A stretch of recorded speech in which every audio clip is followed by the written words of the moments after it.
देखिए, संसद में आज राहुल गांधी के बयानों को लेकर हंगामा होने के पूरे आसार हैं और हंगामा महाकुंभ में भगदड़ कांड को लेकर भी होने के आसार हैं। सरकार के मुताबिक भगदड़ में 30 मौतें हुई, लेकिन विपक्ष इन आंकड़ों को मानने को तैयार नहीं है।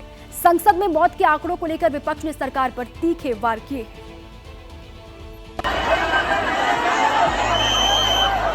मैं महाकुंभ में दिवंगत लोगों को श्रद्धांजलि देता हूं, जिन्होंने आज हजारों की संख्या में वहां पर अपनी जान दी है कुंभ मेला। राज्यसभा में जैसे ही मल्लिकार्जुन खड़गे ने महाकुंभ में हजारों लोगों की मौत का दावा किया, सदन में हंगामा हो गया, जिसके फौरन बाद खड़गे ने सफाई भी दी। ये गलत है, ये मेरा अंदाज है, अगर ये सच नहीं है तो आप बताइए। महाकुंभ में 1000 मौतों के दावे से सभापति धनखड़ हैरान दिखे। उन्होंने खड़गे से बयान वापस लेने की गुजारिश करते हुए उन्हें उनकी जिम्मेदारी का एहसास दिलाने की कोशिश की। Thousands you have used. I would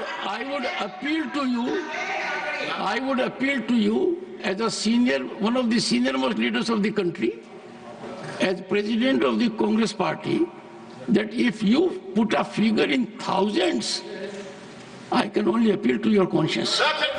ठीक है, मैं thousands बोला, इसीलिए मैं इस अंदाज से नहीं बोला किसी को ब्लेम करने के लिए, लेकिन वहां हुआ कितना, कितने लोग मरे, कम से कम वो इंफॉर्मेशन दे दो। अगर मैं गलत हूं, ठीक है, मैं आपसे माफी मांग लूंगा गलत है तो। हालांकि खड़गे अपनी बात पर अड़े रहे, कह रहे थे अगर मैं गलत हूं तो माफी मांगूंगा, लेकिन सरकार मुझे गलत साबित तो करे। खड़गे का बयान चौंकाने वाला था, क्योंकि कहां 30 मौतों का सरकारी आंकड़ा और कहां खड़गे के 1000 मौतों का दावा। खड़गे के फौरन बाद राज्यसभा में बोलने के लिए केंद्रीय मंत्री पीयूष गोयल उठे और कांग्रेस के राष्ट्रीय अध्यक्ष को नेहरू के जमाने के भगदड़ की याद दिला दी। जवाहरलाल नेहरू 1954 में प्रधानमंत्री थे। 800 लोग मौनी अमावस्या के दिन, 800 लोग 3 फरवरी 1954 मौनी अमावस्या के दिन स्टैम्पीड की वजह से मृत्यु हुई थी। तेरा भगदड़ वर्सेस मेरा भगदड़ की लड़ाई के बाद जब नेता बाहर आए तब और चौंकाने वाले दावे कर रहे थे। उन्हीं में से एक थी जया बच्चन, जो कह रही हैं कि कुंभ में मरने वालों को गंगा में बहा दिया गया। सबसे ज्यादा कंटामिनेटेड वाटर इस वक्त कहाँ है? कुंभ में है। उसके लिए कोई सफाई नहीं दे रहे। बॉडीज जो पानी में डाल दी गई हैं, उससे पानी कंटामिनेटेड हुआ है। जया बच्चन समाजवादी पार्टी से ताल्लुक रखती हैं। उनकी तरह उनकी पार्टी के मुखिया भी उत्तर प्रदेश की योगी सरकार को हर दिन घेर रहे हैं। सरकार नहीं खोज रही है, न गिनती बता रही है। अगर वो थाने जाते हैं तो कहते हैं खोया पाया केंद्र में जाओ।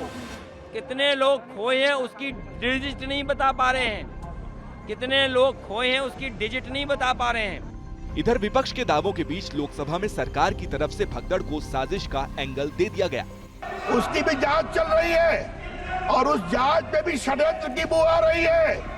जब पूरा जांच सामने आएगी तो वो हादसा किसने करवाया उनको शर्म से झुकना पड़ेगा, ये भी मैं कहना चाहता हूँ।